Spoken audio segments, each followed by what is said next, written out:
Assalomu alaykum, hurmatli obunachilar. Men sizlarga bitta narsani ko'rsatay. Ko'ryaptimi?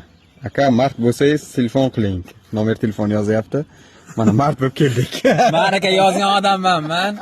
Bu odam kelishiga ishonganim yo'q edim, lekin mard ekan haqiqatan keldi. Menga sozlab berdi. Aytdi, bir oyga emas, men senga 1 yilga ham garantiya beraman. Akrom materialisasiga deyapti. Haqiqatan men kommentariyasiga men yozdim. Faqat bu odam nomer yo'q edi. Nomer topishni sizga telefon. Kommentariyasiga yozdim.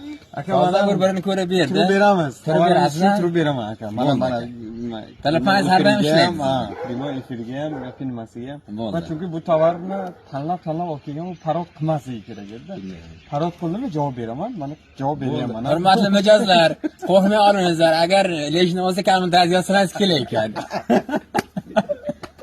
Bu odam tavolish oson ekan. O'sha nima Instagram o'shanisi yaxshi-da. Endi savdogarni ham ishlatadi, sizni ham ishlatadi. Endi garantiyasi cho'zildi bunga Akram materialisasiga. Yana xuddi shunaqa oldin garantiyasi kuchli. Tushundingizmi? Telefon qiling, любой время aytayman-ku, sarson qilib yurmang. Men kelaman dedingiz, kelmang dedim. O'zim boraman dedim. 400 mingdan qancha xarajat qilmang, o'zim boraman dedim. Boraman dedim. O'shanga keldim aka. Endi bayramda dakansiz o'tkazishga kelyapman desak. Bo'pti, hammamizga yana omadli kelsin. Sog' bo'ling. Ishlaringizga omad. Rahmat. Aka, ishlaringizga omad. Mayli, rahmat. Gaz puli beraylikmi? Yo'q. Ha?